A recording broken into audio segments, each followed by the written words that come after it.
Olá, galeres! Estamos aqui para mais um episódio do nosso podcast.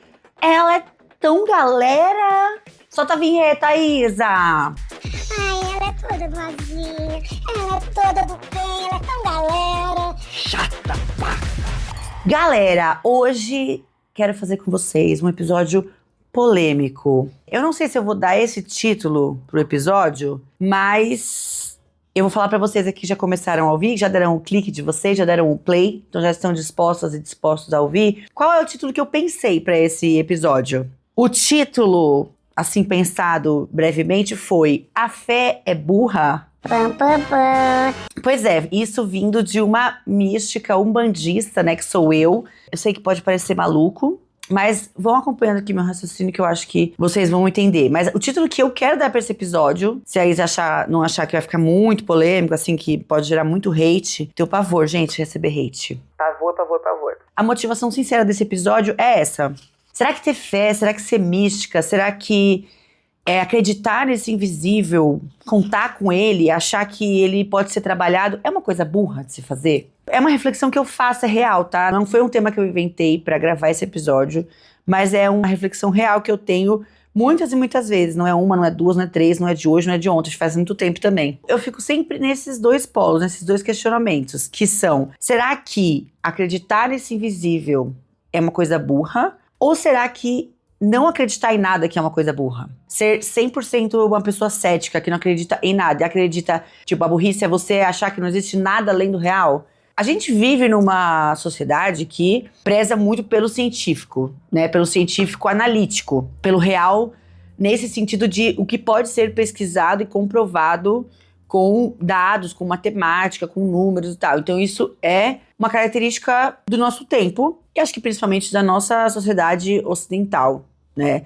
E nós, como um país colonizado pela Europa, pelo Ocidente, a gente também carrega essa herança aí maldita. Essa herança maldita. Que é esse mundo real científico, né? Tipo, esse mundo real que só existe se eu puder repetir um experimento várias e várias e várias vezes e ele me der o mesmo resultado. Só que aí eu, Mariana, tá? Entro numa espiral maluca de pensamentos também, já partindo desse ponto da pesquisa, da repetição do experimento e tal, de que... Isso eu não sei, tá, gente? Pode ser que eu esteja falando uma coisa completamente ignorante, tá? Porque eu não tenho, obviamente, não tenho vivência e detalhes da pesquisa científica, tá? Mas até onde eu sei, existe, obviamente, um rigor científico que procura reproduzir as mesmas condições de uma pesquisa para que o resultado seja válido, né? Então, eu preciso que o ambiente seja controlado e que eu possa repetir essa pesquisa de uma forma que todos os fatores sejam os mesmos para eu saber se os resultados são realmente os mesmos ou se... Entendeu, né? Para eu saber se o resultado final é o mesmo ou diferente, partindo do pressuposto que os fatores anteriores são iguais, ok. Mas aí, isso talvez seja possível para algum tipo de pesquisa, para alguns tipos de descobertas. Não sei, eu não sei realmente, mas eu fico imaginando que para pesquisas e descobertas de química, física e tal, você até consiga reproduzir as mesmas condições de temperatura e pressão e tal, para fazer um experimento e dizer que, beleza, no experimento feito várias e várias vezes sob as mesmas condições, a gente teve o mesmo resultado. Show. Acredito nisso, enfim, todo mundo tem que acreditar, é ciência, né? Porque aí, também começar a falar em acreditar ou não em ciência é foda, porque aí abre precedente pra muita coisa. Mas o meu questionamento vai para as áreas das humanas, das ciências humanas, daquilo que foge a esse rigor, né? Que é a parte, realmente... Talvez até a parte biológica, a parte humana, que na minha concepção, e aqui da minha ignorância, é impossível você reproduzir sempre as mesmas condições, né? Porque, por exemplo, se você vai fazer uma pesquisa com várias pessoas, se envolveu pessoa... Já fudeu. Que se envolveu mais de uma pessoa, já fudeu muito, porque nenhuma vai ser igual a outra. E por mais que você acredite que tá reproduzindo a mesma condição de grupos, não é impossível. Porque não existe duas pessoas iguais. Então, você faz uma pesquisa com 10 pessoas, 20, 100, 1000, 200 mil pessoas, claro, eu entendo que você vai ter um resultado estatístico pela maioria ou minoria com algumas variáveis, né? Enfim, tem lá as taxas que eu esqueci o nome, que eu aprendi na aula de estatística da faculdade e não prestei a menor atenção. A margem de erro. Acho que é a margem de erro. Nossa, gente, que é uma matéria que, assim, foi inútil na minha vida foi estatística, porque eu não aprendi nada, eu não fiz nada. Eu realmente só passei. Eu nem lembro como, assim, mas enfim. Então eu fico pensando, tá, mas como é que você reproduz as mesmas condições para uma pesquisa com seres humanos, sendo que não existem dois iguais? E assim, a minha resposta para uma pesquisa pode mudar de acordo com a fase que eu tô na minha vida, certo? Considerando que o ser humano é um ser complexo, múltiplo e de múltiplas contradições. E por que eu trouxe essa parte científica? Vocês estão achando que não vai fazer sentido, que eu tô maluca, que eu tô abrindo mais os parênteses? Sim, mas faz sentido. Qual que é o gancho? Que se a gente partir do pressuposto que é impossível repetir as mesmas condições quando a gente fala de humanos para fazer qualquer tipo de pesquisa e comprovar qualquer teoria, como que a gente pode só acreditar no que é científico, ocidental, digamos, quando se aplica à experiência humana? Dá pra entender? E aí que entra o... Não é burro um pouco acreditar só no que a ciência pode comprovar? Se a gente tá falando de experiências tão diversas. Uma coisa é você comprovar matematicamente, com números, coisinhas físicas e químicas.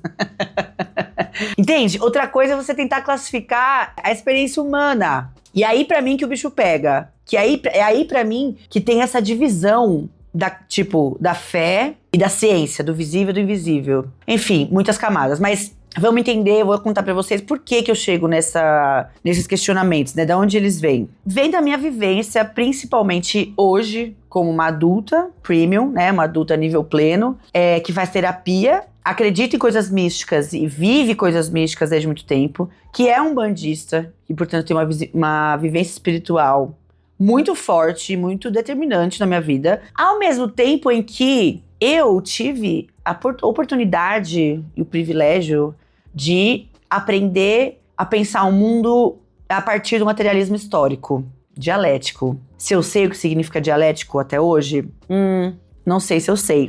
Se eu tivesse que definir aqui pra vocês, não sei se eu saberia, mas eu entendi muito bem o que é o materialismo histórico. Pra quem não me acompanha aí desde os tempos de Rita Von Hunt, e pra quem não acompanha a Rita Von Hunt também, vou explicar brevemente. O materialismo histórico, gente, sempre aqui vocês lembrem que eu tô contando pra vocês as coisas como se eu estivesse contando numa mesa pros meus amigos, assim, tá? Uma mesa de brunch, num café, numa cerveja, tá? Então eu vou contar assim com as minhas palavras a partir do meu entendimento. Pra mim, o materialismo histórico é você olhar pra trás e buscar explicar fenômenos culturais e humanos a partir de dados históricos, materiais, tá? Então, por exemplo, racismo, né? A ideia cultural e humana de que existe uma raça superior a outra raça. Essa ideia não nasceu do nada, não é uma coisa espontânea, ou seja, não é uma coisa mágica.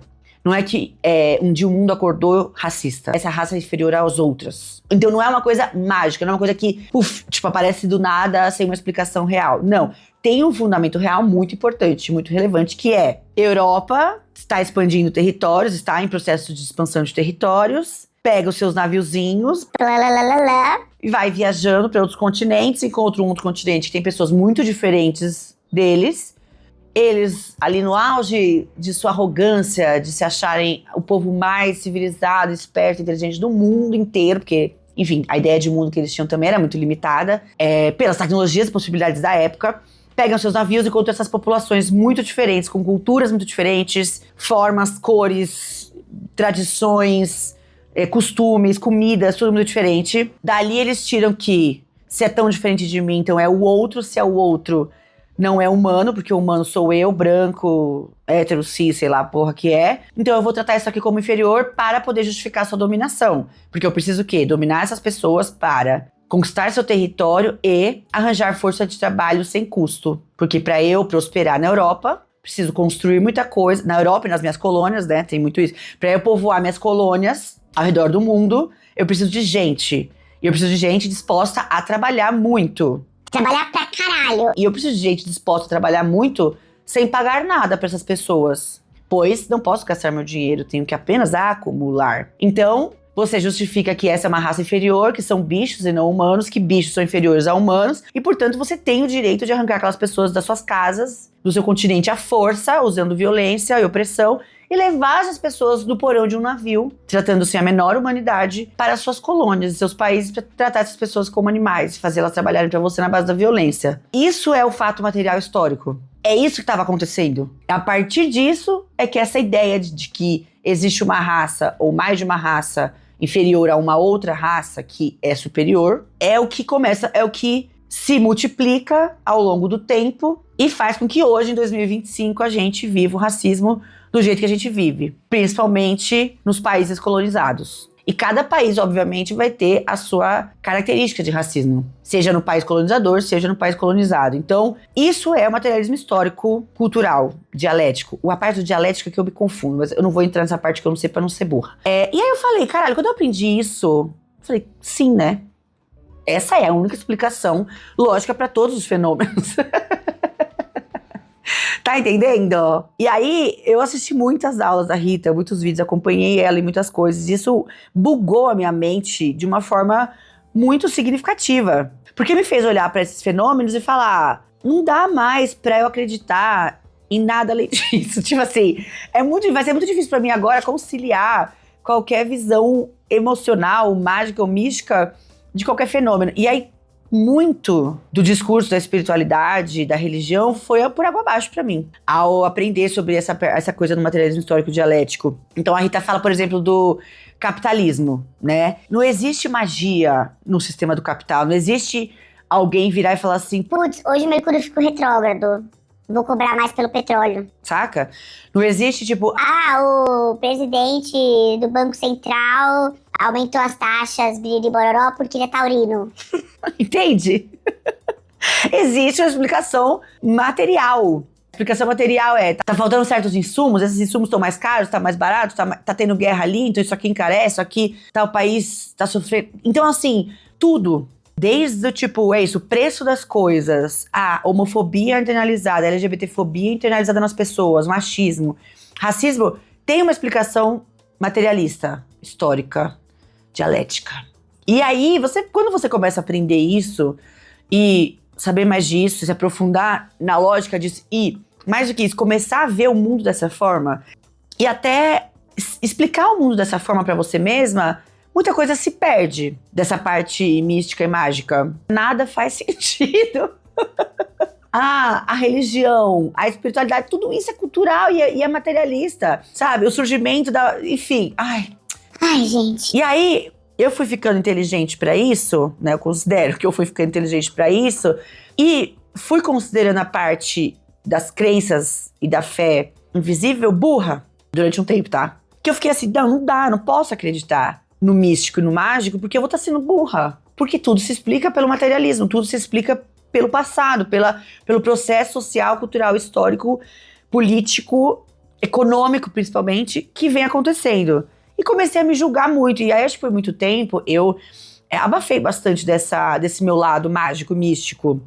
Por estar convivendo com essas teorias, estar trabalhando com essa parte teórica, falando sobre feminismo, estudando feminismo também, né, por conta própria, por gostar, por fazer minhas palestras, por discutir esses temas, participar de eventos em relação a esses temas e acompanhar criadores de conteúdo ligados a esses temas também, você vai, tipo, meio que mergulhando naquilo e ficando distante das outras explicações possíveis do mundo, né? Acho que eu não sei se todo mundo tem isso, mas sei já sobre mim que eu tenho uma tendência a mergulhar nas coisas que eu começo a saber, nas coisas que eu descubro, principalmente a novidade, eu tendo a mergulhar fundo, assim, sabe? Aí com tudo de cabeça e viver aquilo até o talo e tem uma leve tendência, assim, do 8 ou 80, né?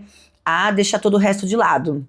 E acho que foi isso que aconteceu por muito tempo. Acho que todos esses anos, pandemia, até antes da pandemia, depois durante a pandemia também, eu fiquei bem afastada da parte espiritual. Aliás, não só antes, assim, durante bastante tempo. Acho que, não sei se eu já contei pra vocês em algum episódio, ou se você já ouviu algum episódio onde eu conto isso, que eu, durante uma época da minha vida, trabalhei numa escola de yoga e um centro de terapias holísticas. E essa época foi uma época que eu mergulhei muito no misticismo, né, na coisa holística, na energia, em tudo mais. Eu não frequentava nenhuma religião na época, não tinha nenhuma religião, mas eu tava muito ligada a essa coisa energética. E eu fiquei muito mergulhada, me decepcionei muito, me frustrei muito, óbvio, quando você coloca muita expectativa em tudo, qualquer coisa que você põe muita expectativa, você vai se frustrar, né, a expectativa é a mãe da frustração, não tem como.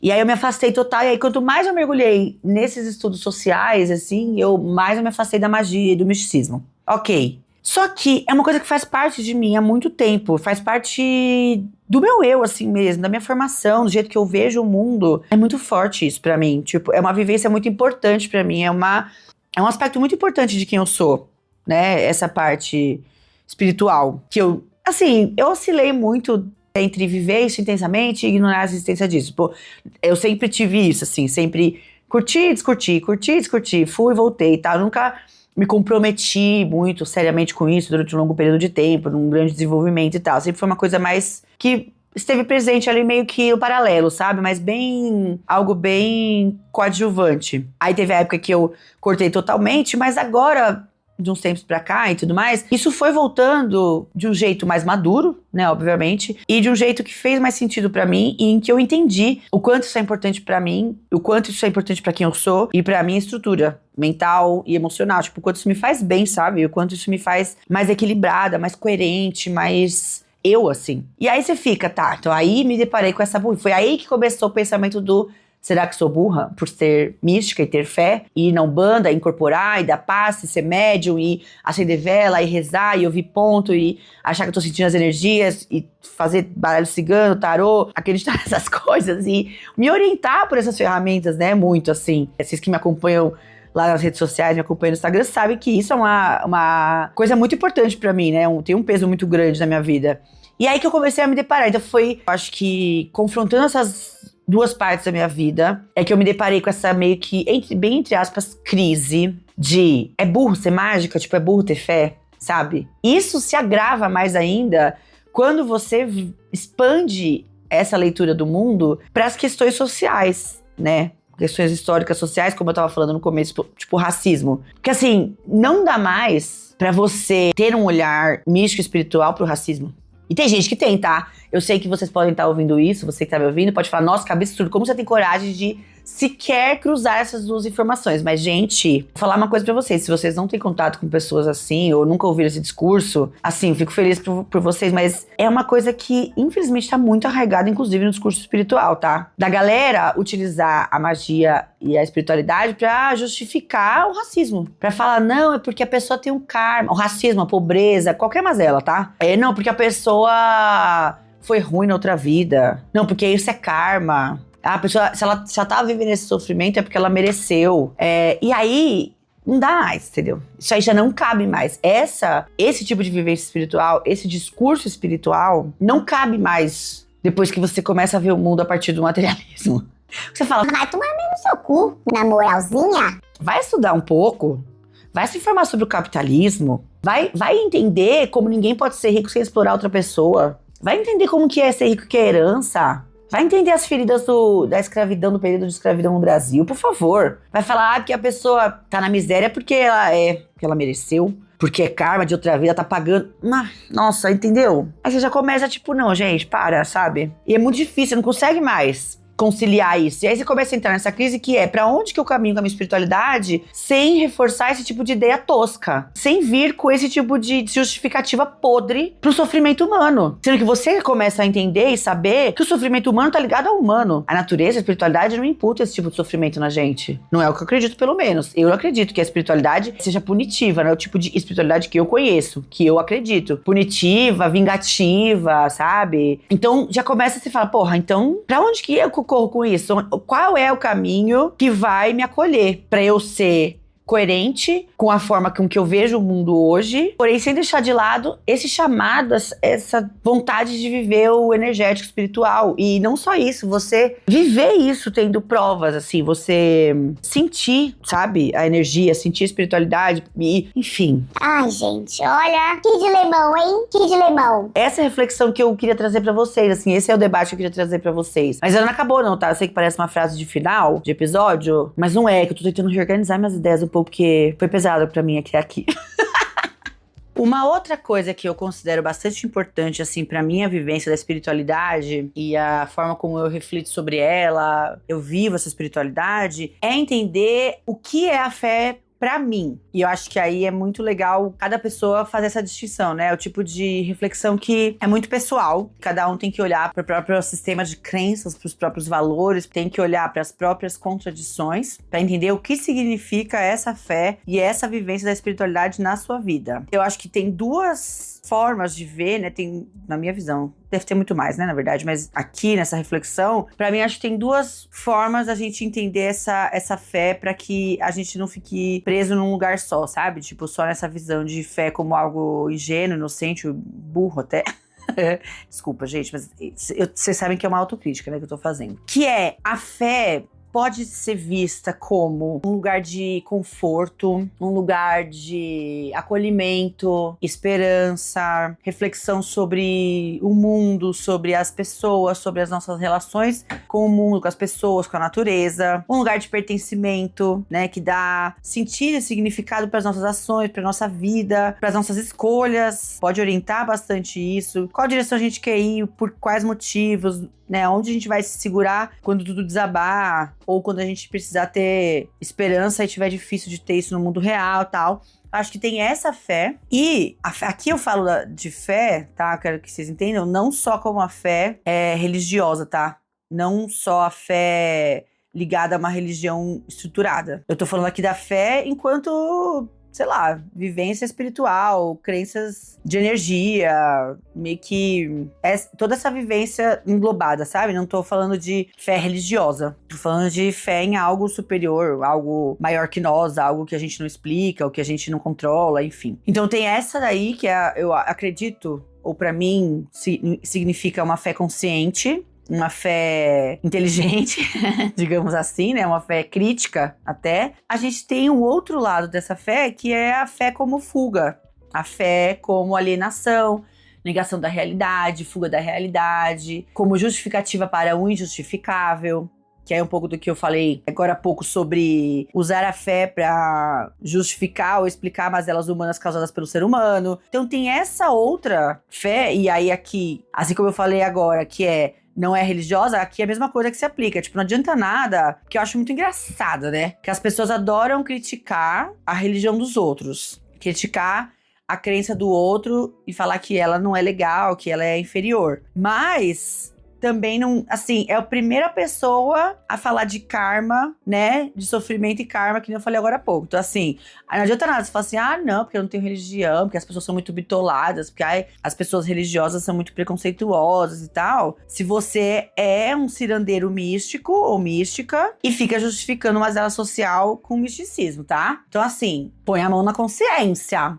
Como diz a minha musa, a influenza Paula Figueiredo, põe a mão na consciência, vamos estar colocando a mão na consciência, meu. Porque é isso, eu adoro, sabe? Essa galera que geralmente branca, mística, esquerdomística, né? Esquerda cirandeira, que, eu não tenho religião, eu não sigo nenhuma religião. Mas que é o primeiro a ir tomar um passe ou justificar com coisa de karma. Falar, isso aí é meu karma, viu, gente? Nossa, eu acho que eu só fico com homens chamados Marcelo porque é meu karma, meu. Amiga, não é karma, isso aí é Freud. Isso aí é falta de um Freud na sua vida, uma terapia, uma análise. Esse é um outro aspecto importante da gente diferenciar. E é um aspecto importante pra mim também, que eu uso pra me consolar também. De entender que eu acredito que a minha fé tá muito mais nesse primeiro lugar, assim, nesse primeiro grupo, que é essa fé como tipo, uma fonte de esperança, sabe? Pra mim, isso tem sido muito importante, principalmente agora, assim, nesse período de tantas crises sociais e climáticas e políticas e tal. Porque, gente, a realidade não dá conta do que eu sinto. A realidade acaba comigo, assim, a realidade é muito dura, velho. Eu acho que tem um pouco de uma escolha também, sabe? De, tipo, eu preciso de alguma coisa pra me tirar desse excesso de realidade. Eu preciso de alguma coisa que me diga que vai ficar tudo bem, mesmo que não fique. Mesmo que depois, daqui a 10, 20, 50 anos, não fique tudo bem, eu tenho que acreditar que vai ficar. Eu tenho que ter alguma coisa que tá fora da esfera do que eu posso explicar, tá fora do materialismo histórico, dialético. Tem que ter alguma coisa que me faça acreditar que vai dar certo. Que me faça acreditar que existe esperança, que existe vida, sabe? que existe explicação. Mesmo que a explicação seja algo que a gente não entende, sabe? Que tem motivo. É um pouco nesse sentido também, sabe? Entra um pouco nesse autoconhecimento, assim, o quanto, que tipo de pessoa eu sou e onde eu encontro a minha esperança, tipo, onde eu encontro o meu pertencimento, o meu conforto, o meu acolhimento, a minha motivação pra continuar. E pra mim fez toda a diferença, por exemplo, estar na Umbanda. Porque, sendo verdade ou não, isso é uma coisa que eu falo com muita tranquilidade, tá? E, tipo, eu falo isso pra várias pessoas e eu acho que tem que ser um pouco isso mesmo. Sendo verdade, mas assim, é verdade. É muito relativo esse conceito de verdade. Que verdade é essa? Quem pode dizer que verdade é essa? Mas sendo verdade, entre aspas, ou não, que eu sinto as entidades, que eu incorporo, que eu recebo ali uns recadinhos da espiritualidade, enfim, que minha energia muda por causa sendo verdade ou não, me faz muito bem. Me faz muito bem, me faz sentir melhor e me faz ter energia e esperança pra continuar minimamente com um pouco de estrutura ainda, psíquica e emocional. Então eu tenho me autorizado também a viver isso de uma maneira mais intensa, de uma maneira mais, não sei, comprometida também na minha vida, porque eu entendi o quanto isso é importante pra mim, pra eu também olhar o mundo através dessa lente, sabe? De que tá uma merda, se a gente olhar só pela lente materialista, pro capitalismo e tudo, e pra tudo, né? Pra fora de casa, do nosso umbigo, se a gente olhar só com viés materialista, tipo, mano, é muito difícil ter esperança, assim. Muito difícil mesmo, você acreditar que vai mudar, que tem jeito, que, enfim, vale a pena continuar fazendo o que quer que seja, sabe? Porque você começa a entrar nos buracos e você fala, não tem jeito. Você começa a ver umas notícias, entrar nos buracos e fala, não, isso aí, agora pra mim, não. Agora é dia após dia que vai ser uma merda sempre. Então eu percebi que faz muita diferença pra mim, pra eu ser uma pessoa melhor, para as pessoas que me cercam e para o mundo. Hoje eu vejo que eu só posso produzir coisas boas pro mundo e que eu acho que vai fazer diferença, sei lá, no mundo e na vida das pessoas, porque eu tenho essa confiança de que tem algo melhor olhando por mim, sabe? De que tem espíritos, entidades, seja lá como você quer falar, energias, que estão me guardando, sabe? Que estão me mostrando que existe o melhor, existe algo melhor por aí. Então eu acho que acredito muito que vai para esse lugar também, de que espiritualidade também é algo muitíssimo pessoal. Que para algumas pessoas, viver a espiritualidade é ir acampar, por exemplo. Pegar as tralhas dela e ir pro meio de uma montanha, de uma floresta, pra praia, entrar em contato com a natureza, sei lá, fazer um triatlo, nadar em alto mar, encontrar pessoas, fazer trabalho voluntário, tocar, cantar, ouvir música. Então, assim, essa espiritualidade que faz sentido pra mim vai pra esses lugares também, de que não é pra todo mundo que isso vai fazer sentido. É meio que assim, se eu pudesse dizer uma frase, assim, a espiritualidade é pra todo mundo, mas não é pra todo mundo também. É pra todo mundo que tem interesse em se conectar com isso, ou que acha que faz sentido, ou que acha que pode, de alguma forma, melhorar a sua vida a partir dessa vivência. Mas não é pra todo mundo também. Não é todo mundo que vai se beneficiar, não é todo mundo que vai ver sentido, não é todo mundo que vai sentir o que eu sinto, e pra mim tá tudo bem isso, sabe? Eu tô super tranquila com essa ideia. Porque hoje eu já encontrei uma paz dentro de mim de que faz sentido para mim. E não só isso, é importante para mim. É importante para eu desenvolver a minha história, para eu dar os próximos passos. Esse pilar é muito importante na minha vida. O pilar da espiritualidade. E na minha vida ele tomou essas formas, né? Forma de energia, forma de umbanda, forma de baralho cigano, forma de mesa radiônica, meditação, vela, incenso, orixá, entidade e tal. E tudo bem.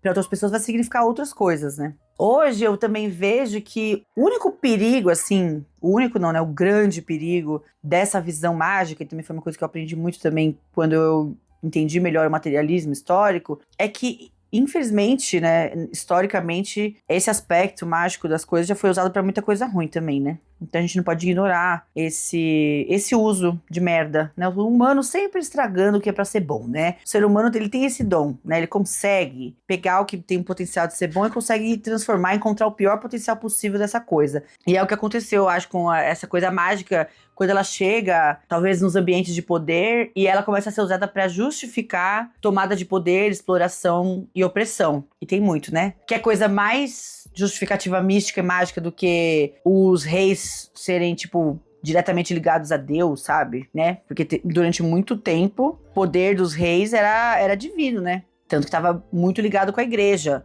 Até pouquíssimo tempo atrás, aliás, né? Isso é uma coisa até que bem, inclusive, recente. Demorou pra acabar, e se é que acabou, né? Não sei, não tenho conhecimento de reis do mundo inteiro pra dizer se acabou. Mas eu sei que isso aconteceu muito durante séculos sei lá, milênios, quem sabe? O poder dos reis era incontestável por ser divino, por ser mágico, por ser algo que ninguém poderia explicar e também ninguém poderia questionar, porque se é divino, se é de Deus, se é de uma coisa que eu não acesso, eu não posso questionar, só tenho que respeitar, porque senão eu vou ser castigado. Porra, gente. Nossa, em nome de quantas mágicas, né? De quanto misticismo não foram feitas coisas muito cruéis, né? É isso, vai ter gente que vai usar isso pra matar pessoas, né? Uma coisa que é tão linda, que pode ser, né, ter o potencial de ser tão boa e tão bonita na nossa vida, pode ser usada pra fazer tantas coisas boas, pra ver o ser humano como algo tão bom, né, tipo o próximo, o amor e tudo mais, é deturpada e distorcida pra virar instrumento de dominação e opressão, né, tipo, pra chamar as pessoas, mais uma vez, né, de inferiores e justificar coisas abomináveis. Temos aí a Santa Inquisição também, que não me deixa mentir, algo bem famoso, bem fácil da maioria de vocês acessar, acredito, né? Essa história do caçar os bruxos, que nada mais é, mais uma vez, do que o uso da religião e do mágico e do místico pra justificar a barbárie. Então, esse é o grande perigo. E isso hoje, conforme eu vou amadurecendo essa minha visão e amadurecendo essa conciliação entre o mágico, o místico, o espiritual e a realidade, uma visão bem crítica, eu vejo isso, sim, como um grande problema. Galera usando isso pra, enfim, fazer muita merda. E aí, o que não falta é exemplo. A gente não precisa nem ir tão longe. Ainda hoje em dia, quantas coisas são feitas em nome da religião e do... Que é isso? Eu falo religião como algo que é mais fácil de entender porque é estruturado e tal, tem os dogmas. Se a gente for chamar de espiritualidade o que a gente quiser, se for é isso. Se a gente for expandir esse conceito, assim, pra o que eu acredito, o que eu sinto, o que eu vejo só, sem nenhum contorno, vira qualquer coisa mesmo. Tipo, vou matar em nome da minha espiritualidade. Eu ouvi aqui, eu recebi um santo, eu vi um guia, eu incorporei, e aí eu matei. Entende? É muito perigoso, é muito perigoso. E isso é uma outra coisa que me deixa também bolada, sabe? Que me deixa também, tipo, muito preocupada e com receio de falar o que eu quero falar, ou de expandir muito essa discussão, ou de expor muito a minha visão sobre a fé, o místico, o mágico e o espiritual, porque eu sei que pode ir pra esse caminho, eu sei dos riscos, eu sei dos perigos, eu sei o quanto pode ser cruel isso. Então, aí eu entro também nesse vórtice de falar, caralho, será que eu sou burra, entendeu? Porque, tipo, foi e ainda é muito usado pro mal isso, né? Essas justificativas. Então tem que tomar muito cuidado pra o quanto você vai defender a magia e o místico. E pra que você vai defender e com quanta crítica você vai usar. Mas eu acho que eu tô ficando mais em paz com essas ideias, tô me conciliando mais com essas ideias por causa disso, assim, porque eu entendo que é um pilar muito importante. Eu acredito piamente, 100%, que existem mistérios que estão além da nossa compreensão e que, sei lá, pode ser de repente só forças energéticas, que, sei lá, eu não sei se isso entra na física quântica, mas sabe aquelas paradas de, a gente ter várias dimensões paralelas e, na verdade, o que a gente acha que é espiritual, que é uma manifestação espiritual, nada mais é do que uma manifestação física, quântica, de uma outra dimensão paralela que tá se cruzando com a nossa. Sabe essas paradas? Não sei se vocês já esbarraram com essas explicações aí, que eu acho muito doidas também, eu acho inclusive muito legal. Eu acho que aquele filme, não sei se é o Interestelar que fala disso.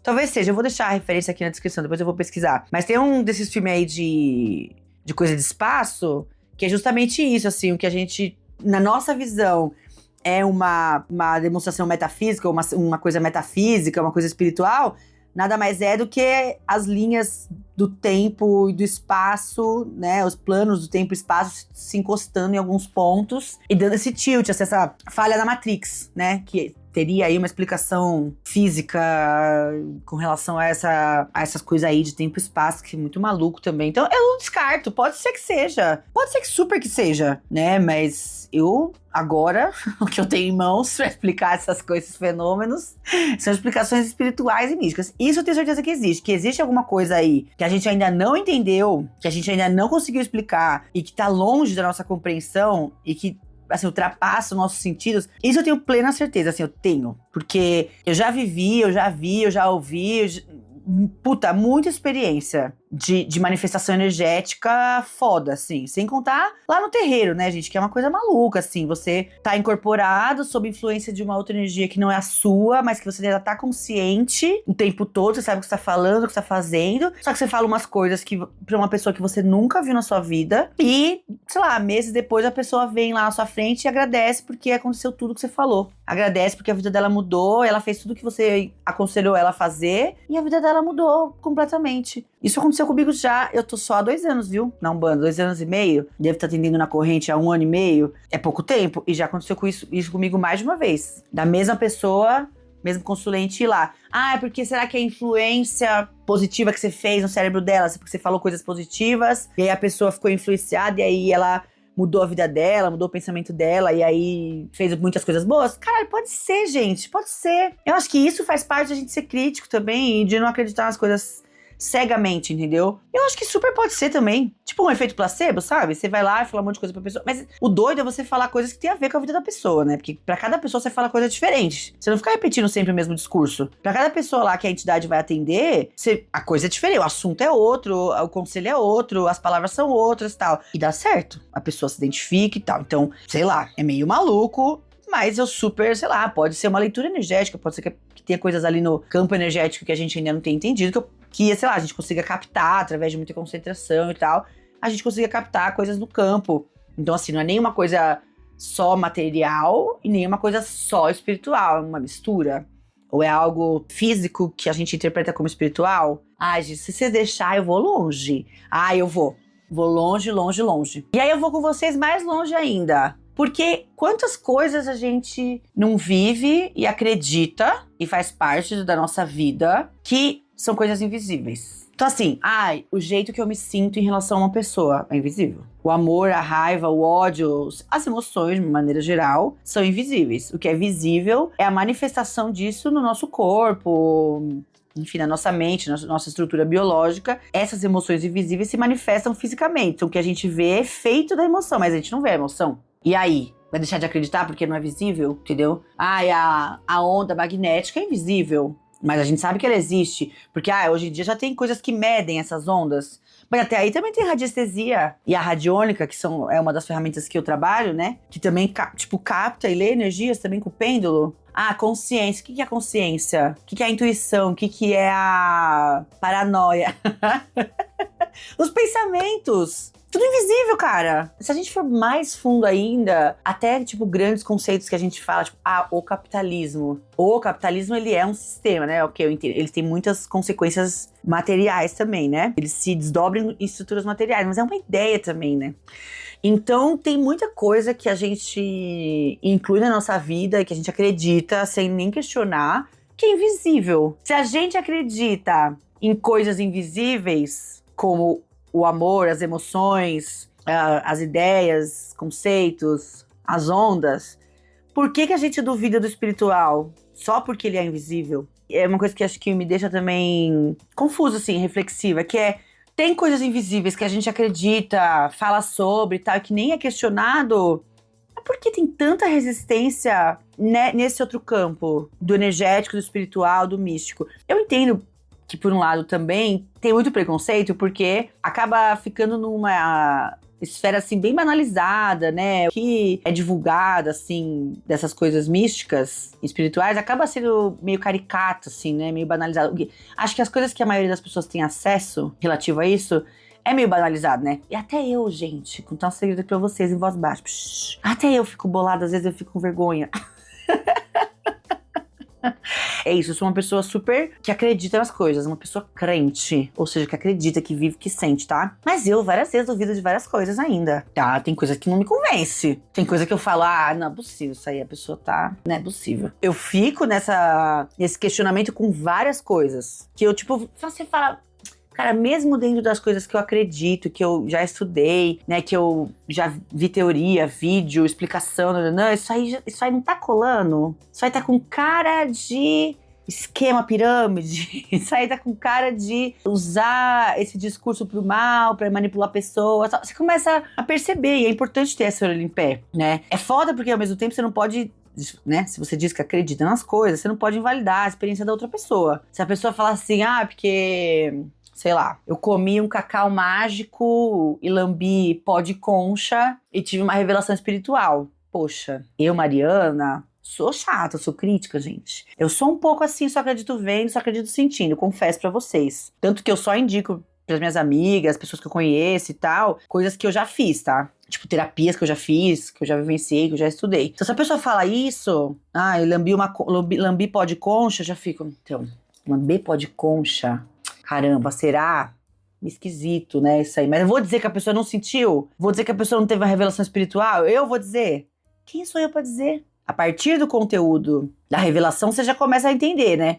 Ah, eu tive uma revelação espiritual que eu tinha que ser rica. Ai, amore, bom. Eu tive uma revelação espiritual que eu fui uma rainha do deserto na outra vida. Você fala, bom, também a gente tem que começar a desconfiar que todo mundo era rainha, né? E você começa, você vai aprofundando, você vai vendo, bem conveniente essa revelação espiritual que você teve, né? Bastante conveniente aí pra história que você conta pra você mesma. Então você fica ali com a orelhinha em pé, uma pulguinha aqui atrás da orelha, fica... mas você não tem como. Tem um aspecto que me incomoda que é, eu não posso falar que eu acredito, que eu gosto, que eu acredito, que tem, que não sei o quê, e desvalorizar ou invalidar a experiência de outra pessoa, já que a gente não tem prova de nada, nem da minha crença, nem da pessoa, entendeu? Que eu acho bom e ruim também ao mesmo tempo, porque, por um lado, se a pessoa fala pra mim assim, me foi revelado pelo Espírito Santo, lá na minha igreja evangélica. Eu vou falar, bacana, legal, foi bom pra você? Vai te ajudar? Vai fazer você uma pessoa melhor? Vai melhorar a sua vida? Te emocionou? Te confortou? Te acolheu? Ótimo. Cara, sei lá. Ótimo.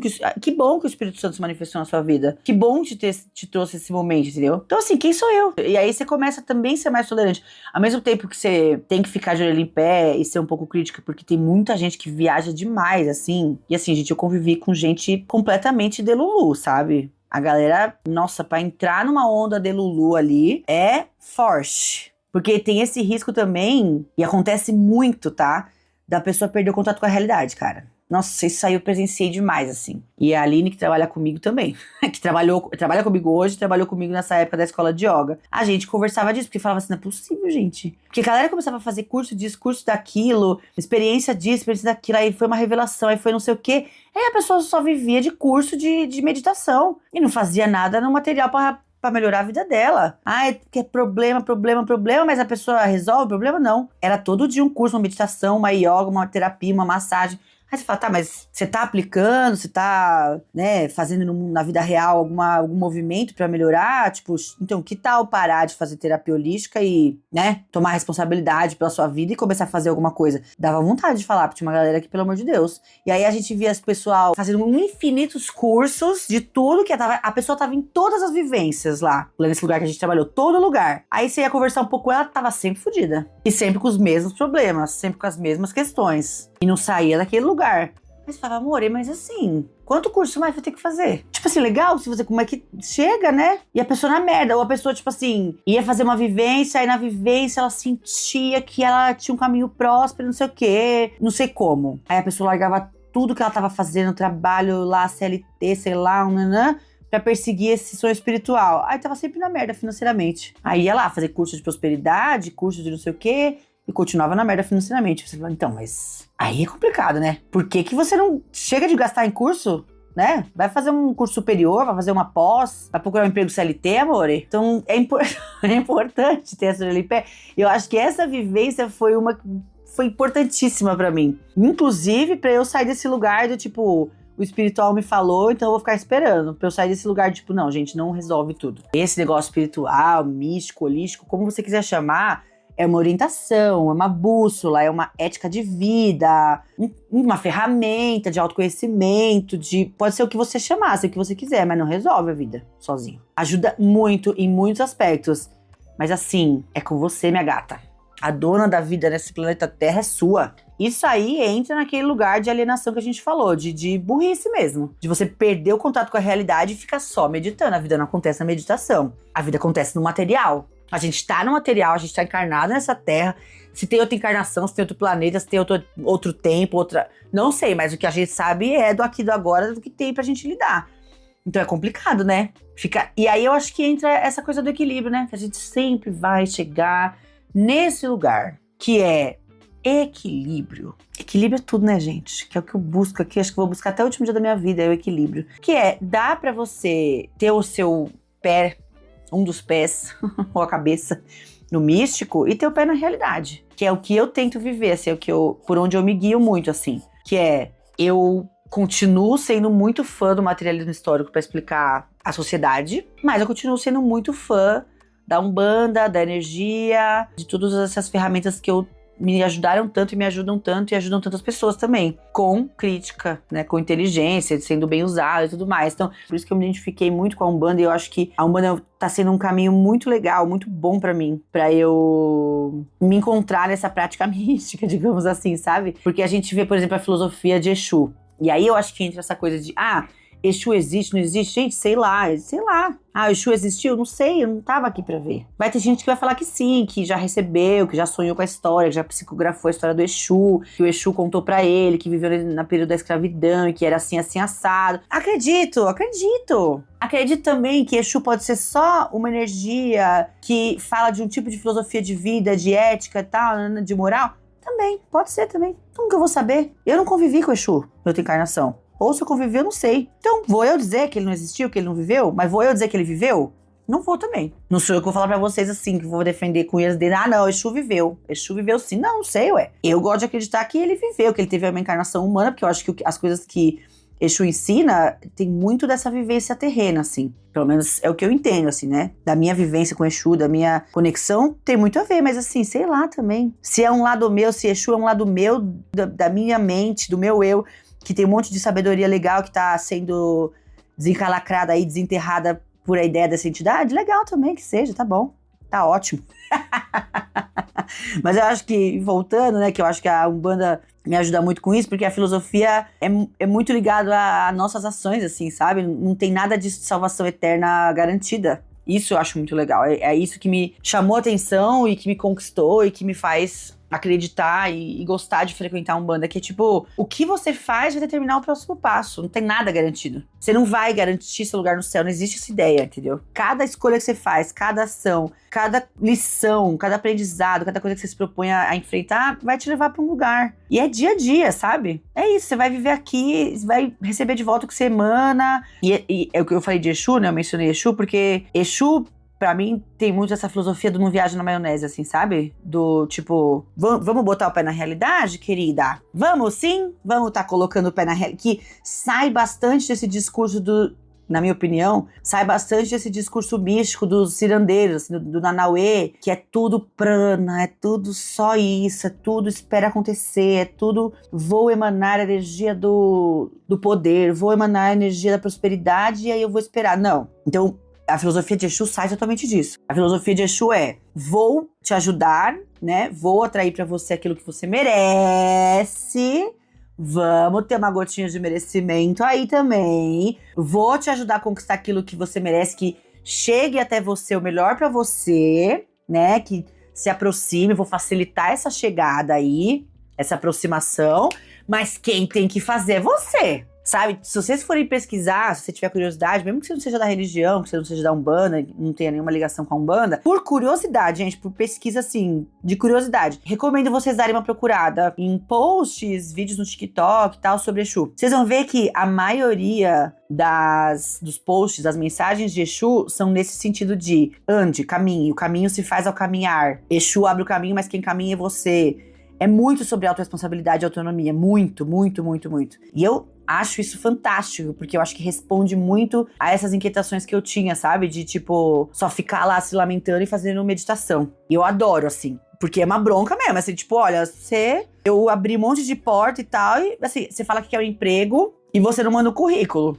Aí você me fode, né? Então Exu fala, não tem isso. Você quer um emprego? Então você vai mandar currículo. Aí eu vou te trazer um emprego. Você vai estudar, você vai se aperfeiçoar na sua área, no que você quer. Você vai atrás, sabe? Você não vai ficar deitada no sofá assistindo novela e vai achar que o emprego vai chegar. E eu acho isso bem legal. Acho que essa filosofia da gente unir a nossa ação, né, a nossa autonomia, nosso poder de ação, nossa autorresponsabilidade sobre a nossa vida e também ter uma ajudinha. Por que não? Fazer uma fezinha, ter uma ajudinha, acender uma velinha, né, pedir aí, mentalizar, pedir uma ajudinha aí pra quem tiver mais acesso à ajuda do que a gente. Quem tá aí com a gente, que não tá preso nessa carne maldita, nesse corpo limitado, que fica doente, que tem uma gastrite, que tem uma dor nas costas. Esse corpo que é cheio de limitações, ele é maravilhoso, tá? Que fique claro que eu não estou reclamando. Corpo humano, um templo.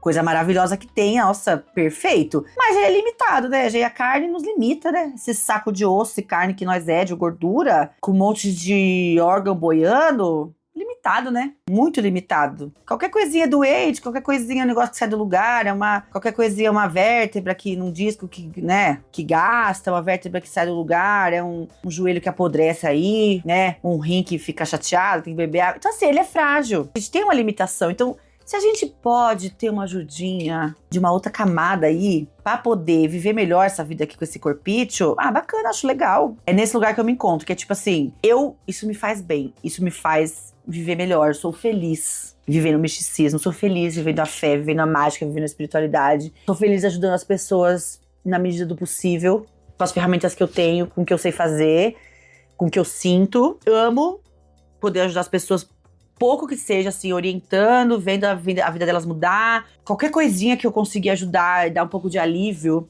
pra esse sofrimento que é estar vivo neste planeta, né, com esse desamparo, qualquer ajuda que eu puder dar, eu vou ser feliz. Então eu vou fazer, sabe? Me faz bem, é legal, mas sempre com esse olhar crítico também, de que eu, né, estou localizada num tempo e espaço específico e que não dá pra eu me descolar dessa realidade pra viver só de prana. Adoraria. Mas não dá, né, gente? É um pouco de prana, um pouco de realidade. Um pouco de boletim e tal, e coisa e tal. Mas se pra aguentar os boletos eu preciso ir pra uma gira, preciso incorporar, preciso dar paz, preciso sentir esse axé, que seja, né? Vou viver melhor assim. Tenho certeza que aí eu fico melhor pra vocês, pra mim, pra minha família, pros meus amigos, pra Cícia, pra todo mundo eu fico melhor. Então o que eu tenho a dizer? Que eu vou continuar. E eu aceito também que eu sou aí cheia de contradições, né? Cheia de coisinhas, cheia de pequenas hipocrisias. Vou aceitando e encontrando o melhor jeito de conciliar e se viver com elas, me mantendo pelo menos coerente, né? Eu vou ser coerente pelo menos dizendo que eu me contradigo. Isso aí é a minha coerência. Minha coerência é dizer que eu nunca vou ser 100% coerente. Ai, que lindo! Meu, que frase linda! Né? Se eu fosse simples assim, uma linha reta, né, gente? Tivesse um lado só, eu não ia fazer um podcast, né? Não estaria aqui uma hora falando com vocês. Eu ia ter um tweet. Eu ia ter um Twitter. Eu ia ter só o perfil do Twitter e escrever frases pequenas. Mas aqui tem muita coisa pra falar pra vocês, muita coisa pra pensar. Então, eu vou abraçando aí essa complexidade toda e me ficando em paz comigo, né? Com o que me faz bem, que é o que resta pra gente. E assim continuarei nas minhas confusões. Mas que eu vou deixar de ser mística, eu não vou. Nunquinha. Então tá bom, galera. Ó, foi aí o episódio. Espero que vocês tenham gostado. Eu estou tentando ser um pouco menos prolixa, um pouco mais objetiva. Não estou conseguindo. Como vocês podem ver, estou falhando. Agora eu queria a ajuda de vocês. Se vocês gostariam que os episódios fossem mais curtos, gostaria que vocês me dissessem, pode ser? Podemos combinar assim? Você falar, ai, Mari G, pra mim seria melhor episódio de 20 minutos, não de 1 hora. Não de 1 hora, vagabunda. Mari G, queria episódio de 30 no máximo, né? Não de 50, amore. Eu vou gostar de saber. Então, se você puder, se tiver chegado até o final do episódio e você puder deixar esse comentário aqui pra mim, ou aqui onde você tá ouvindo, né? Na plataforma que você tá ouvindo, ou no e-mail, ou lá no Instagram, te agradeço, viu? Vai ser muito útil pra mim, pra eu entender também se vocês gostam desse formato, ou se vocês preferem que o episódio seja mais curtinho, que aí eu vou me esforçar com mais afinco pra fazer episódios mais curtos, mais concisos, tá bom? Então, se puder deixar essa ajudinha aí pra gente, eu agradeço. Meu Instagram, o link tá aqui embaixo na descrição do episódio, assim como o link pro nosso grupo de WhatsApp também está lá. Temos episódios toda quinta-feira de manhã, às 8 horas da manhã. Já está no ar. E e-mail comercial, tudo na descrição do episódio, tá joia? Espero que vocês tenham gostado. Quero saber muito o que vocês acharam, assim, quais reflexões vocês fizeram em cima disso. Se, enfim, pegou vocês também. E é isso. Semana que vem estamos aqui de novo, tá joia? Ah, então tá joia. Amo vocês, tá bom, gente? Um beijo. Tchau, tchau.